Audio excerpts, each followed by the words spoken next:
But I feel like it's accurate nonetheless. All right, I'd like to call this meeting to order for the Truckee Donner Public Utility District for Wednesday, November 20th. And it's about 6 o'clock.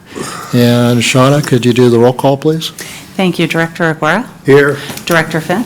Here. Vice President Bender? Here. President Ellis? Yes. Director Laliotis? Here. Thank you.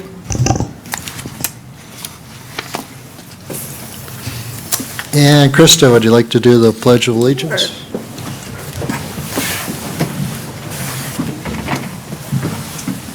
All right, ready? Begin. I pledge allegiance to the flag of the United States of America and to the republic for which it stands, one nation, under God, indivisible, with liberty and justice for all.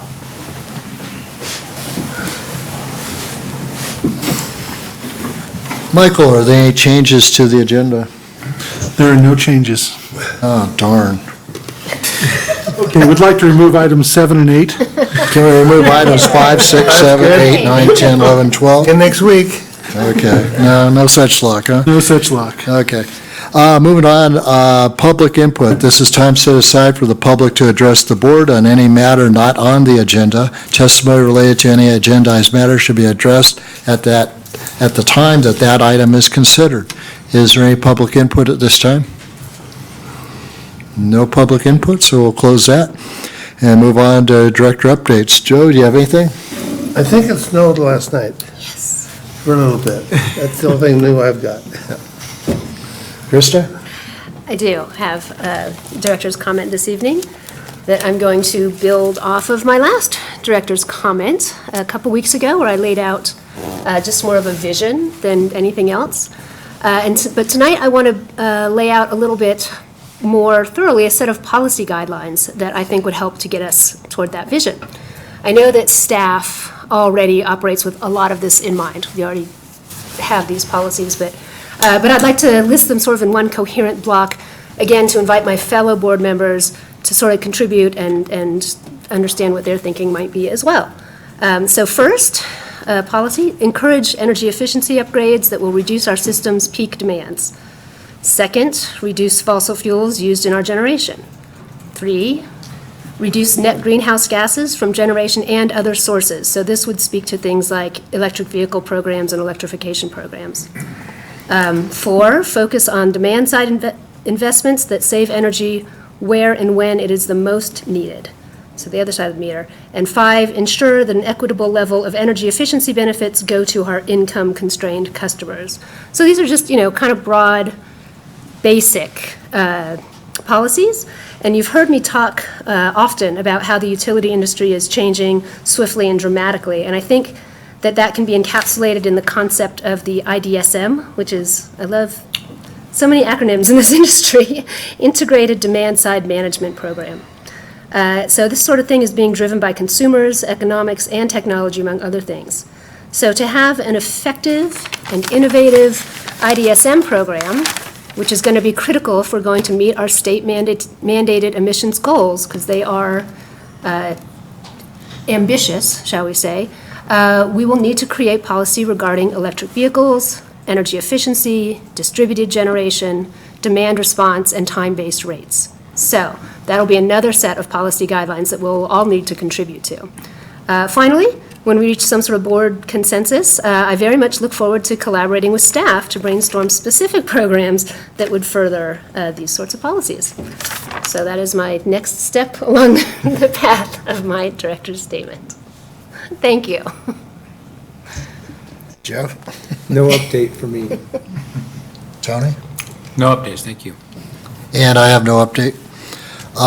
Moving on to action item number 7, consideration of a recommendation from the General Manager Transition and Succession Ad Hoc Committee for the recruitment firm Peckham and McKinney Executive Search. There it is. And there's the group. Many hours. Good time there.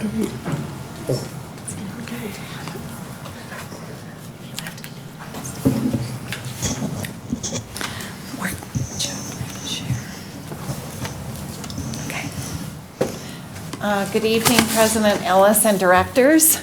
So this is a pretty monumental night. 6 months later, under time, on budget, we're delivering. Pretty exciting, right? So the ad hoc committee has had 15 meetings now, spending about 30 hours together. And during the last 2 weeks, the ad hoc committee has interviewed 7 firms. We are pleased to present this update, and we have a recommendation for an executive search firm for you tonight. And as I said, this is a milestone because this search firm is going to take us into the next, let's say, 5 to 10 years, hopefully, for this utility. So this is a really monumental, big position that we are really excited about sharing with you tonight. I wanted to just review, go over what we did at the last meeting, just an update, but it gives a good frame of reference of where we've been. So it was just September 23rd that we sent to 12 firms the RFP, and the list of the firms, as you can see, and the RFP was due back on the 21st, and 9 firms, or 75%, responded. We decided to interview 7 of those firms, and again, these are the firms that we interviewed. 3 of those firms were virtual, and those interviews worked very, very well.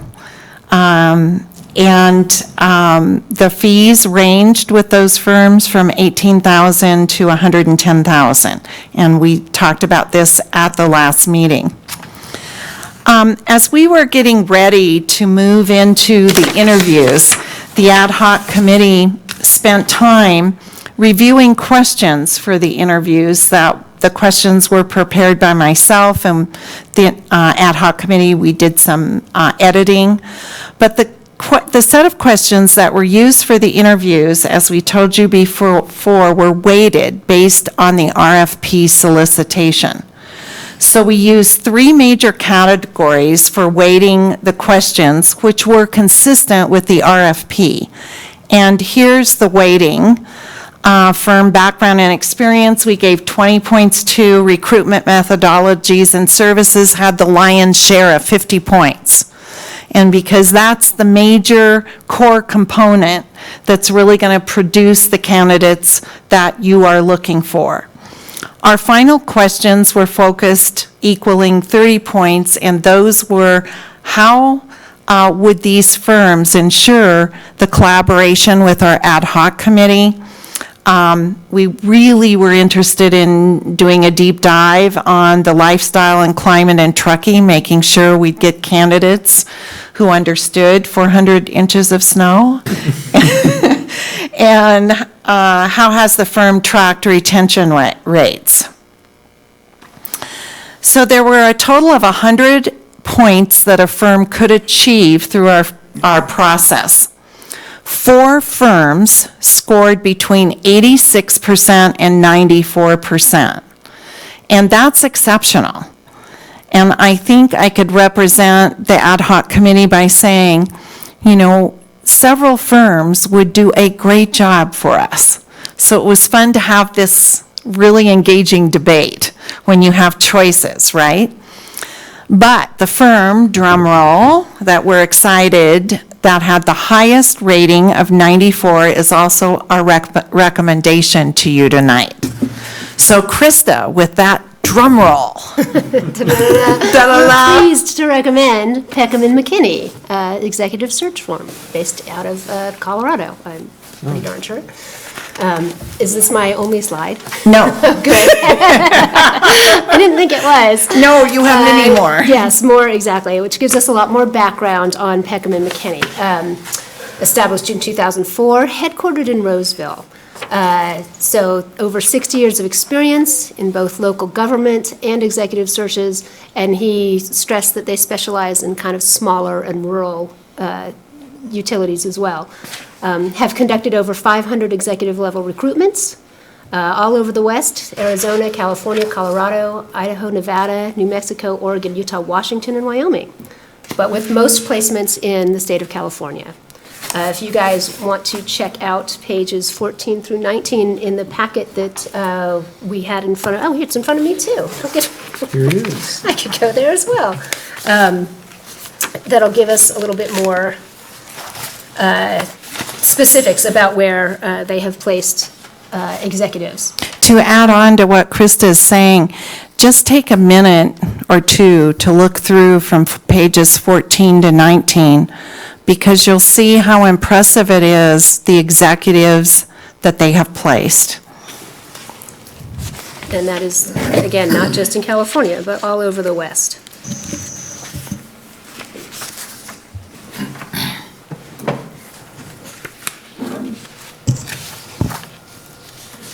Including some pretty local folks in South Lake Tahoe, for example.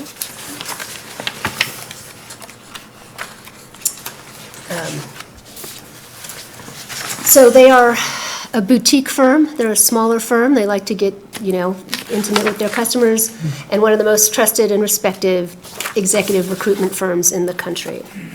And their driving mission is they're all about fit. So 89% of their past 500 placements are still in those positions for at least 5 years, or have been in those positions for 5 years.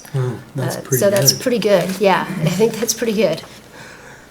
So Tony. Sure. So we interviewed this gentleman, Andrew or Drew. I don't know, is it Gorgie or? Gorgie. He was we interviewed him via Skype, and, he was, I think everyone on the panel was just extremely impressed with, how he handled himself, how he conducted himself, his directness, his frankness. He really hit a lot of good notes. You can see in his background. He's been with Peck & McKinney since 2016, and he has completed quite a few major executive searches. But he does have a very good background. He's was in local government for 20 years, 15 years at the executive level. He served as a county manager and county attorney, so he has a law degree. So he understands politics. He understands elected boards. And his values, which was one of our questions, I believe, is when we asked, 3 words to describe your firm. I don't remember them exactly what he said, but they really hit home with the committee. And because we took those words and also applied those words to not only to your firm, but how do those words apply to how we're going to find, or who we're going to find as the next general manager. So those values really aligned. He explained to us in great detail that he's been active as far as lecturing on recruitment, and also he's been very involved with the idea of lecturing and how recruitment is changing now as the generations change, and the work ethic and those things have changed over the years, and how their firm is adapting to being more progressive, and looking at those types of things in addition to, as well as the executive level search, which is really cool. So he has a degree in English and a JD from University of South Carolina School of Law, and he just struck me as very passionate about local government, and so he seemed really excited to take this opportunity. He really emphasized how excited he was about the opportunity, and he was ready to show up, I think, tonight. So we're really excited to make that recommendation. Well, he's been here in Truckee again, before, because he selected or helped one of our city managers. Mm-hmm. Yeah, I've seen on the list. Yeah, it's on the list. Yeah. to kind of build upon what Pam has described and Director Laliotis and Director Finn, Peckham and McKinney, well, first I'd like to say the ad hoc committee and the leadership team was extremely appreciative of the other firms, all 7 that we interviewed, and humbled and appreciative that they actually took the time to show up. There's some really great firms. It was just to put it point blank, there were some great firms, but what it really came down to was differentiating with the lead person that was going to be assigned with the district and connecting with that lead recruiter. And Drew definitely connected with the ad hoc committee, spoke in depth to values and mission and professionalism and commitment, and coupled that with his background in local government leadership and his law and English background. It was, as he put it in one of the interview questions, Truckee is in his wheelhouse. And so his background and experience with other communities of our size, of our character, really spoke volumes to us, acknowledging the fact that this community is looking for a high-level leader who can, flourish in a community like ours with the different climates and activities. So there was a good connection there. He's got a wide variety of big cities and the little towns. I mean, that's great.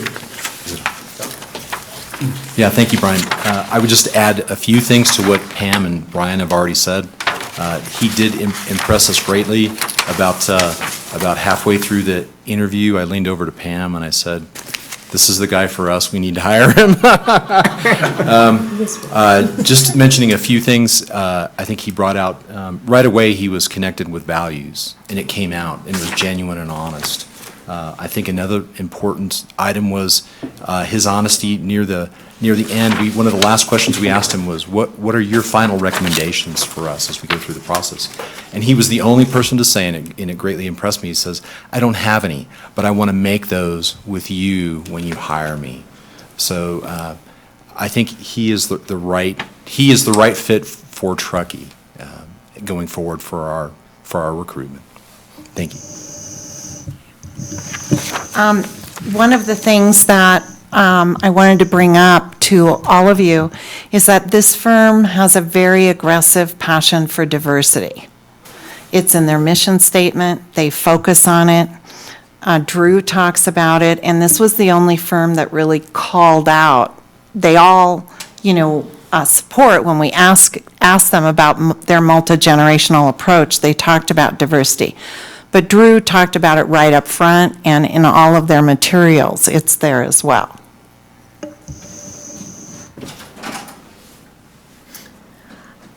So, again, we were especially impressed with the philosophy of this firm, that people are everything, and it's all about fit and values, and reflects our values, not necessarily, like he was very clear on that too, it's their job is to reflect what we want.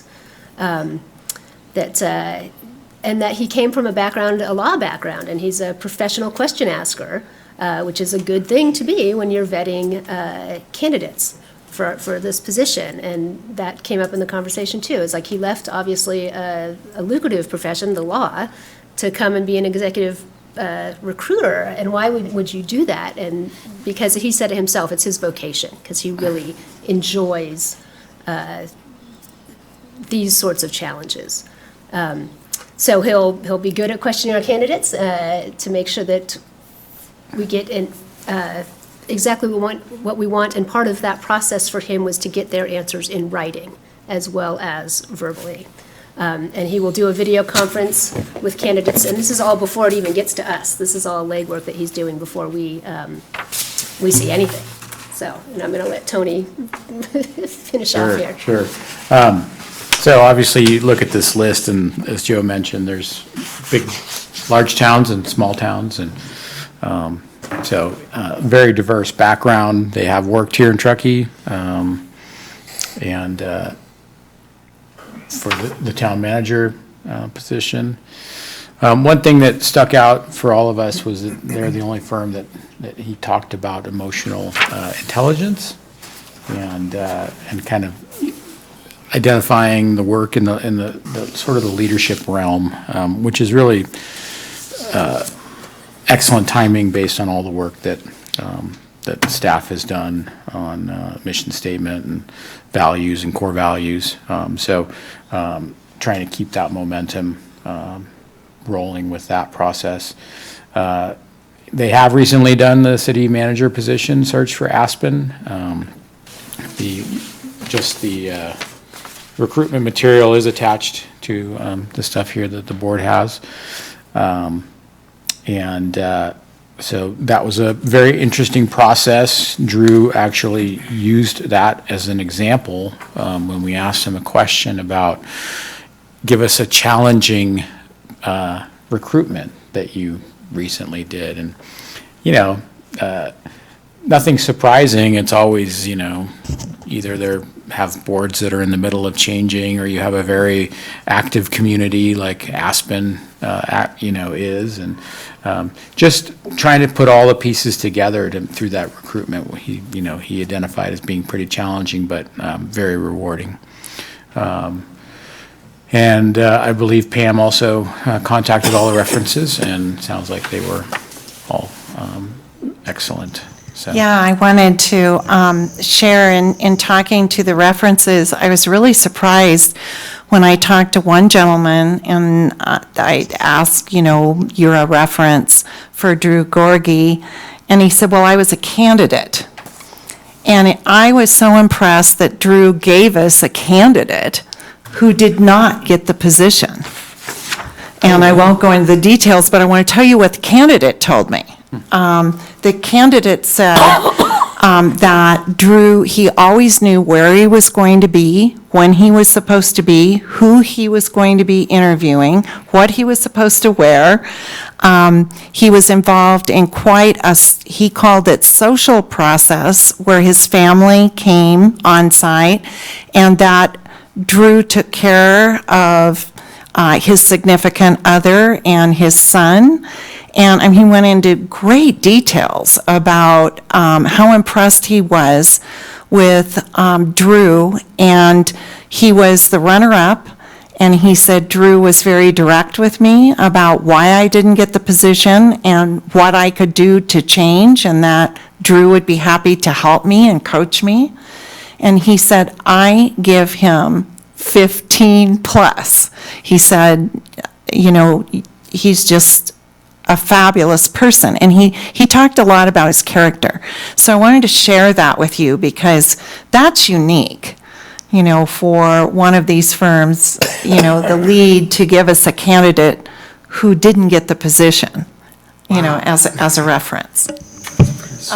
Also, I wanted to share, just to remind you all that EQ, emotional intelligence, is something that the leadership team, we've all been working on, and it's part of I think, instead of just intellectual capability, the emotional EQ of who you hire is extremely important to the leadership team. And just a reminder that EQ is all about self-awareness, how the candidates, as they come, understand mentoring, show empathy, are able to motivate, incentivize, show initiative through their empathy, are humble, have highly developed social skills, as well as self-regulation. And that term's a very important term as we're looking for a new leader. So that Drew talked about EQ was impressive to, I think, the team. I just wanted to go into a little bit more detail about that.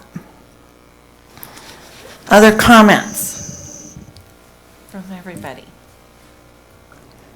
Well, I'm really glad to hear you call the references. That's huge. And then getting that kind of response speaks volumes, so really nice.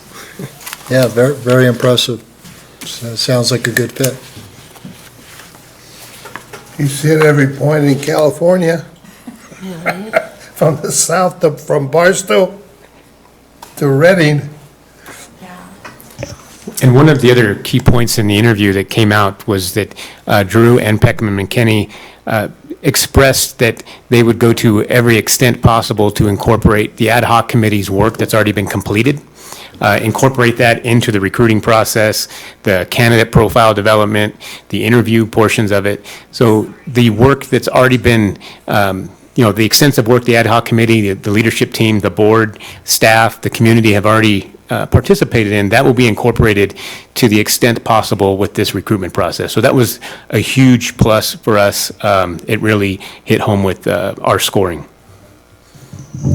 And his fees seem pretty reasonable, too, considering the range. Yeah. Mentioned. Could have gone Definitely. Yeah. a little crazy.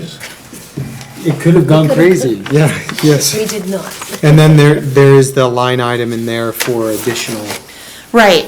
For any additional day, it's $1,000. And What was that? I missed it. for any additional day that we would like for him to be on site.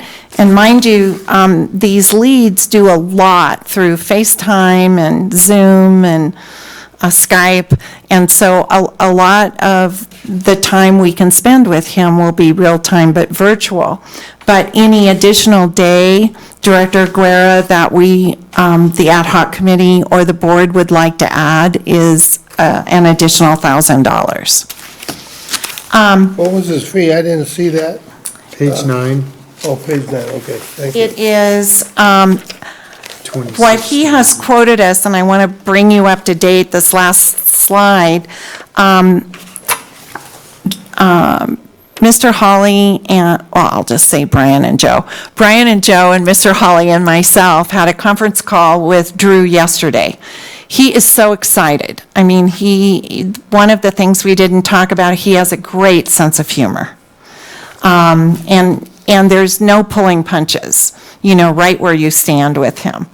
But his fee for the GM recruitment will be $26,000. And then if we add additional days, it will be more. And we're going to be working with Mr. Corgi on establishing the fees and the contract to present to you at an upcoming meeting. We have a very, very tight timeline.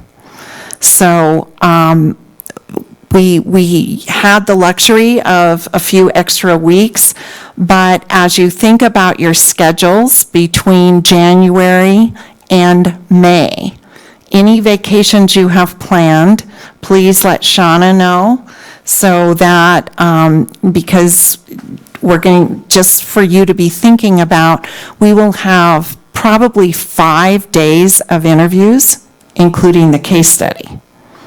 So, we need all of you there for those days. And before we set those, we want to make sure it works with your work schedule. What time should those be?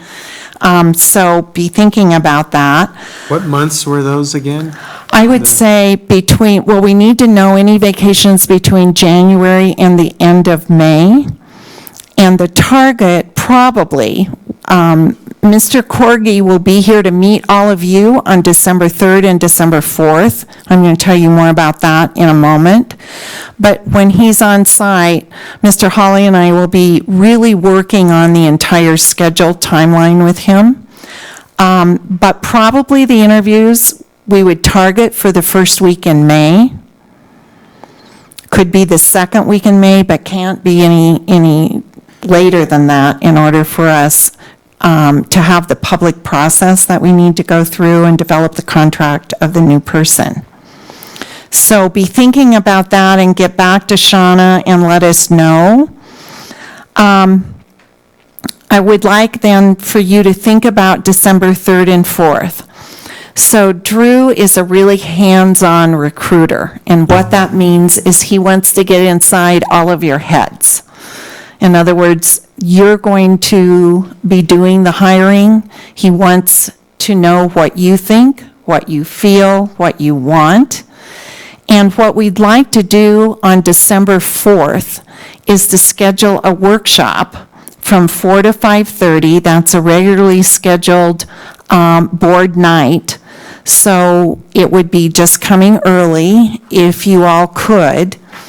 And we want to revisit the skill set competencies. and asked the ad hoc committee and myself to lead us in this workshop.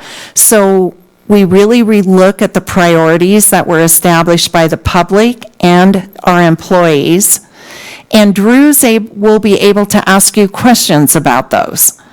You know, he'll ask you questions about, if I find this candidate with strengths in these areas, how would you feel about that? And they don't have these competencies. But it will be a time for you to get to know Drew informally as a board, and for the ad hoc committee to get to share and help everyone remember the work that's been done in the last 6 months. And what does this candidate really look like? Drew will meet with the ad hoc committee the morning of the 4th, and when Mr. Hawley and I have the rest of the schedule for interviews, he will want to meet with each of you personally, and you will be able to choose what time you have that interview with him, and it will be prior to the workshop. It can be on the 3rd or the 4th, so kind of be looking at your schedule, and Shauna will get back to you to find out what time of day. He will be on site at 8 in the morning on the 3rd. He will be here until 6:30 that night. Then he'll be on site again at 8 on the 4th to meet with the ad hoc committee. He'll also be meandering around and meeting some staff and talking with staff. So know that full day, those 2 days. After that, he will begin putting the candidate profile together. He usually does that in 2 weeks. So this is really going to be a fun process for us to see.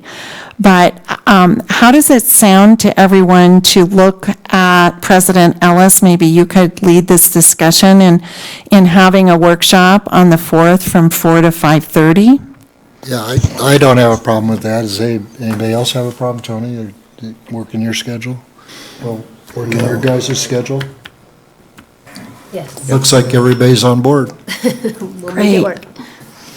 Brian and Joe, do you want to say anything about that workshop and what that might mean to you guys? The workshop will serve as essentially the kickoff to this recruiting process. So there's an opportunity for the ad hoc committee to revisit all of the work that's been done over the past 6 months. Like I said earlier, the community, staff, the leadership team, the board. This will be a kickoff, kind of a milestone point in this whole process, and how we get to know the recruiter that will be looking for the next general manager of the Truckee PUD.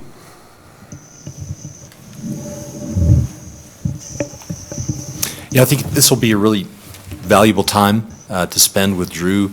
I think it'll give him a chance to get to know us a little bit better and understand why we chose the skill set competencies that we did and why we prioritized them. So I think this is our opportunity to really lay a great foundation as he goes forward with the recruitment, and it'll be time well spent. So look forward to it. And I just want to personally thank all of you for the opportunity to have the ad hoc committee go through this process, and being able to work together and the support of the board has meant the world to me, and I just want to say thank you tonight. You're welcome. What else have we got? So we do have an action item this evening. As Pam mentioned earlier, following approval of the recommendation, the ad hoc committee, Pam, Mr. Hawley, will work on an actual contract to present to the board at a later date for approval. But this evening, we have a recommendation from the ad hoc committee to approve the general manager transition and succession ad hoc committee's recommendation of Peckham and McKinney executive search firm to provide professional executive recruiting services for the recruitment of the district's new general manager. Okay, is there any public input at this time? No public input? Okay, any other comments from the directors in regards to No, this? nothing here. What do you guys want to make I a, think we ought to just hire him. what do you want to make a motion since you put so much work into it? Sure. Go ahead. I'd like to make a motion that we approve the general manager transition and succession ad hoc committee's recommendation of Peckham and McKinney Executive Search Firm to provide professional executive recruiting services for the recruitment of the district's new general manager. Second, the motion. Thank you. I wasn't going to just let you sit there. Can you please call the vote? Thank you, Director Aguirre.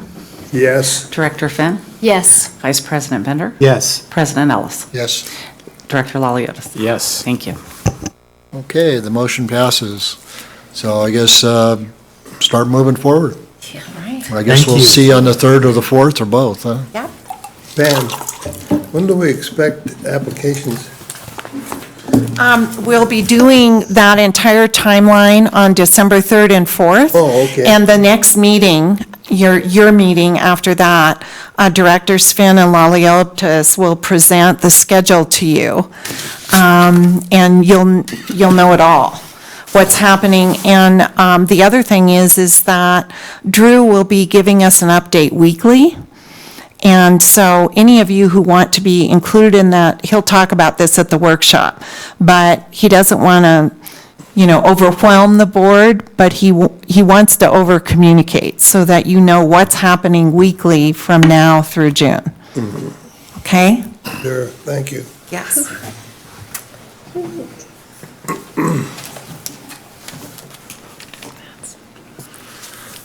All right, our next item is a workshop.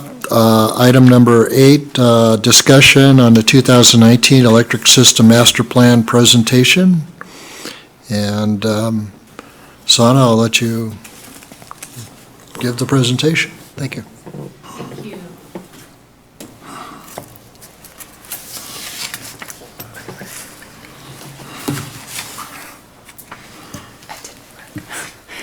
Thank you, President Ellis and members of the board. This is a presentation about the 2019 Electric System Master Plan. It's not nearly as fun as the last presentation, but we will do our best to keep it interesting. First of all, what is a master plan? Master plan is a comprehensive planning report that provides a roadmap for the next 5 to 15 years. We use this as a basis for establishing facilities fees, developing capital improvement plans, and budgeting, and we update this plan every 5 years in conjunction with our district code. This project was awarded to Electrical Consultants Incorporated, ECI, at the November 7th, 2018 board meeting. A final draft of the master plan report was included in the board packet. Mr. Robert Hertig is the manager of Planning and System Studies at ECI, and he is here to present an overview of that report. This is a pretty dense presentation, so if you do have any questions, please interrupt us and give us an opportunity to provide more information. And with that, I'm going to turn it over to Mr. Hertig. It's in a different language. I'll try to clarify that as much as I can. It's been a pleasure to work with the staff at Truckee Donner doing this master plan. On the overview, we'll talk about the model development, and we'll talk about the load data that was added to the model, historic trends that were used for it, those criteria, the improvements, and then the total plan cost. What is the purpose of an electric master plan? It's really to provide the district with an orderly plan for carrying out your construction over the next time frame, 5 years, 15 years. It provides a roadmap for the district to really improvements to your improvements are done once and not have to go back and redo stuff prematurely. It also provides an up-to-date forecast over the next 15 years of financial commitment or recommendations, and also is a tool to evaluate both your existing and projected system, how that performs for different voltage levels and reliability. The model that we used was provided by Truckee Donner PUD. That was an extract from your GIS software. We then took that model, verified that it was accurate, any errors in there corrected. We also needed to add protective devices in there. We use that as part of the sectionalizing coordination study. The system has 4 substations with 136 miles of overhead, 88 miles of underground, for a total of 224 miles of primary conductor. When we say primary conductor, that is your high voltage 1247 part of your system. This does not include secondary drops from your distribution transformers to the meters at the residence. So this is a voltage level map. It's colored by levels. What you see is all black, which is good. The system, you have done well, the PUD, in improving the system over the years. It's a very, very good system voltage-wise. You don't see this very often. And that's really what you want to see, is that everything's within criteria under your normal system. Growth projections, when we look at 15 years, one of the goals is to add loads to your system so you can model it, you can accommodate those loads as your system grows. We do this by first looking at statistical analysis, linear regression on trends. We also look at the town of Truckee general plan, how it's laid out, where we would expect improvements or additions, load additions, and then also a judgment from the district staff and ECI work together to add these loads to the model. These were added as loads where they would actually occur, projected to occur. These are trends from looking at, as I talk about analysis, historic trends. So looking at the residential customers, you can see that there's been, a slight increase. It's been not fairly flat, but there's been some increase in the residential customers. You're just over 12,000, 12,200 customers or so. Commercial customers, relatively flat.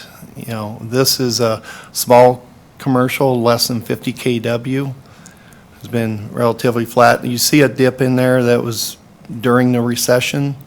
Those few years, they dipped down and then they've come back up. Your medium-sized commercial between 50 and 200 kW, that stayed steady the last 3 years at 41 customers there. And then commercial, 5 customers, there's a dip there, and that really represents a reclassification of commercial customers. That they've, just been reclassified, so drop down and back up. Service interruptions, the major cause was transmission provider due service to it. Weather was the second major cause of interruptions on the system, followed by plan, repairs, and upgrades as your third. So no projects are in the plan or recommended based on these outages. You can see here that over the last, since 2005, the system's relatively flat. Even though you're adding customers, your system, your growth is relatively flat, and that's a result of energy conservation, things like that. So your energy usage is growing some, but not at the same level as your customers. For the growth, we talked about adding growth to the system. For the 5 years, we added 4.3 megawatts of load to the system. At the 15-year level, we added 10.7 megawatts of load, which represents a 1.4% growth rate per year. This is, again, a voltage level, but this is with 15-year loads. We've added the 10.7 loads to it. Again, you can see the system is very good. Even with those loads added to it, your voltage levels are within planning criteria. The next part that we did was we looked at existing system as looking at reliability, and that's transferring loads from one substation to another.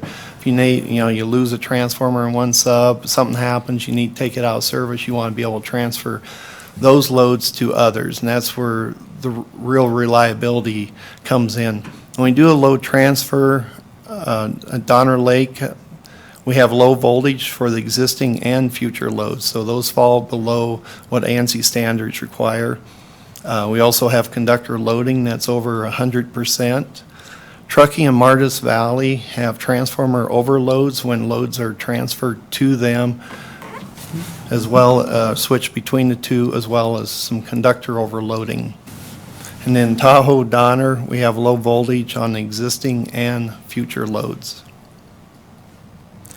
Now we get into the real meat of things. These are the projects. This is what we're going to recommend for over the next 15 years. So on the top part of the Tahoe Donner subdivision is a ELF project that is going to be implemented. A what project? The project in the clouded area represents the area where we did our pilot current limiting fuse project, which is part of our wildfire mitigation plan. So what we're doing is we're replacing our traditional expulsion fuses with what's called a current limiting fuse. And what that means is it's able to interrupt a fault without expelling molten material. And this has been discussed with the board. I believe it was earlier in 2019. We You brought in it in. examples. Yes. That was fine. So yeah, I said ELF, it's the ELF fuse is what it is, fuse. So it's a fuse replacement project. The other projects indicated there, we're extending, converting some single-phase to three-phase lines to provide better voltage or current balance, and then starting to upgrade some of the backbones in this area with larger conductors. You know, as I noted before, we had some conductor overloading. Those are project recommended on load transfers. In the Tahoe Donner service area, recommending upgrading the main backbone to a larger conductor to provide, better voltage, better load transfer.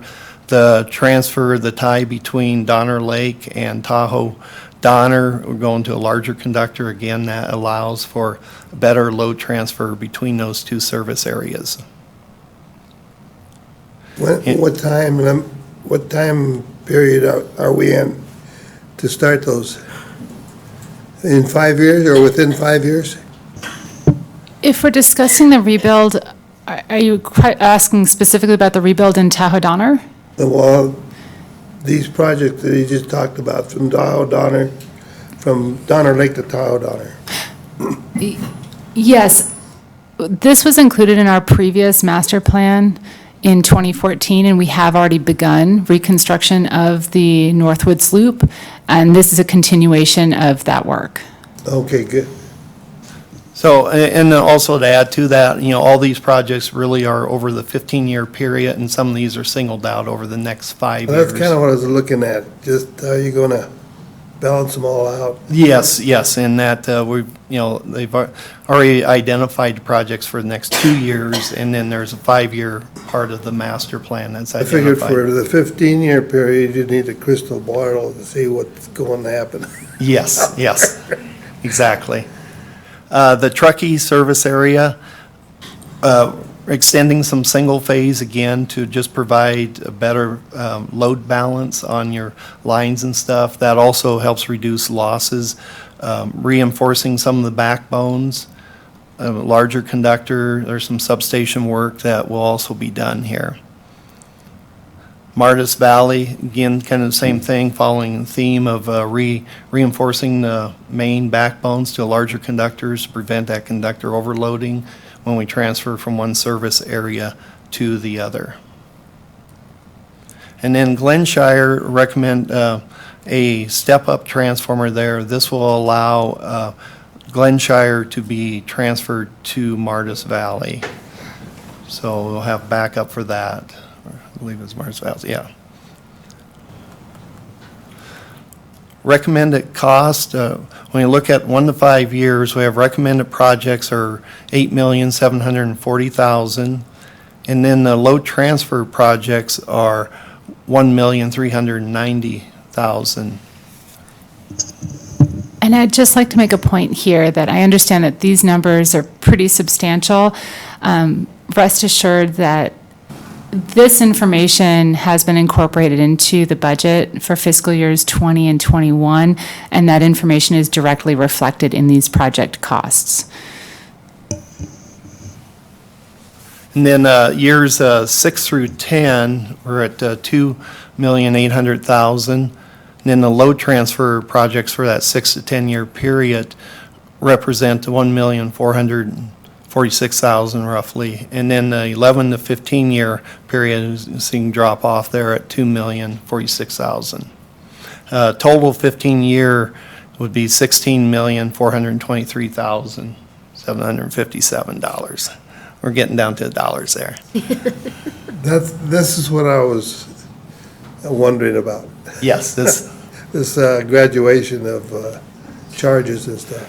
and yeah, you can see the front years is somewhat heavier loaded, and part of that would be your fuse replacement program. Yes, we also have a much better idea of what work we are looking to accomplish in the first 5 years of the project versus the out years. And that's partially because we're not 100% sure what that load growth is going to look like over time. But we know what our system looks like right now and how we can best reinforce it.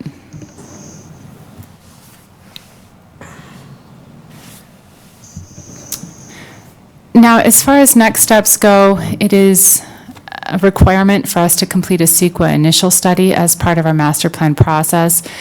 We will be completing this work over the next couple of months, hopefully by the end of the year. District staff will be taking on that work, and this will be presented before the board in early first quarter 2020, with a public hearing occurring shortly thereafter, and adoption of the final CEQA document, and hopefully adoption of the master plan in late first quarter 2020. As far as fiscal impact goes, this is a planning level document. There is no fiscal impact associated directly with this item. Future projects will be brought back before the board for consideration and hopefully approval.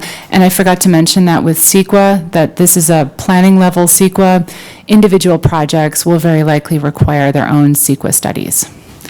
And at this time, I'd be happy to answer any additional questions you might have. Well, thank you. Is there any public input at this time? No public input. I'll close public input. And Tony, do you have any questions? or comments? I don't.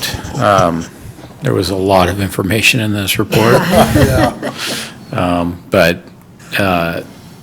you know, clearly it was, took a lot of time. They've been at it for a year, and the level of effort shows in the detail. You know, you did an excellent job summarizing all of that work, because if you actually go through, even just glance through the whole report, you'll realize how much effort was put in. So I'm glad to see, you know, that we're recognizing that there's some important things that need to be done in the next 5 years, and encourage staff to continue to pursue accomplishing that work. Jeff, you got anything? Yeah, very good job, extremely thorough, and a lot of to-dos, so it's great that we have now a very detailed plan to follow, and we know what it's going to cost, and so thank you very much. So a lot of effort. Thank you. Krista? I'm going to echo a lot of that. I actually did read the whole thing, which was a real challenge for me. It was, physics and I, you know, we parted ways a long time ago. But it was a challenge for me also. It's like, well, a lot of my questions through it were simple. What does this mean? And, you know, I have a computer, so I got to look up a lot of stuff myself. But it is a real, very satisfying and relief to see how thorough and comprehensive this is, and how hard we work to maintain our system and to improve our system and to build redundancies into our system. I don't think we could have a clearer example of what not doing that can lead to, right? Recently, so that's great, and having a plan is incredibly important. You can't get it done. One thing I was just having trouble wrapping my mind around was how we're looking to maintain and improve, our system, which is what this was really all about, our legacy system, and how are we going to be merging that with new tech as it comes online and available? And that's not necessarily under your purview, it's just me thinking out loud. So Director Finn, I think I understand your question is you're asking about how we're going to accommodate future technologies in our existing system. Yeah. That's a really good question. I think a really good way to think about it is we have a healthy system now, and we have sufficient capacity to make pretty good accommodations for what's coming down the line. Unfortunately, you alluded earlier to having a crystal ball. We don't have a crystal ball, so it's really hard to say what's coming down the line. But I would say we have a really healthy system. We have capacity to make accommodations for hopefully what's coming at us in the next 5 to 10 years. Does that answer your question? Yeah, it does. That echoes what I was hoping. That's exactly what I was hoping to hear. That's what I assumed by reading this. I feel like we have a robust and healthy, and we're staying on top of things, and it's going to enable us to be responsive as we move forward to whatever that unknown is. So. I would also like to add that's part of the reason that we update this plan every 5 years is because the world can change a lot in 5 years. And it's important to look back and look ahead with regularity. Yeah, and I would say that the financial end of it also, that we're in good financial shape, which is also going to enable us, hopefully, to maintain. Okay, so that's it. That's my little discussion. Thank you very much. It was, as always, extremely educational. Yeah, that's a hard project to manage because the world can change in a couple of months. And at least you've got it figured where that's what we're going to need at that time. And as we go day by day, we know that there'll be a change or there's a change coming or something like that. And then we'll apply it to the plan. And so you got it down now, we know where we're going to go. And I think that's great. That's a lot of work done in there. So, thank you. And I just also want to thank you. That's a very long report. I don't think I've ever seen that many graphs in a report before, but it's very, very intense. And you guys did a great job. So thank you very much. Thank you very much, and I commend you all for reading it. I thought Shauna did most of the work on that. And then I read on. Okay, so that's the end of our workshop, and at this time, it's right about 7 o'clock. So we will be convening into closed session, and we will be doing closed session pursuant to Government Code, item number 9, Government Code Section 54957.6, conference with labor negotiators. Brian Wright, Assistant Water Utility Director, Joe Horvath, Electric Utility Director, Michael D. Hawley, General Manager, and Joe Wiley, Counsel. Item number 10, closed session pursuant to Government Code Section 54956.9B, potential litigation, one case. Item number 11, closed session pursuant to Government Code Section 54957, public employee performance evaluation, general manager's performance plan review. And item 12, property closed session conference with real property negotiator pursuant to Government Code Section 54956.87 regarding APN 18-590-10, District Negotiator Michael D. Hawley and Shauna Kohlmeyer under negotiation, price, and terms. And I think that's it. Other than that, we don't have anything to do. So we will now go to closed session. We can go home now.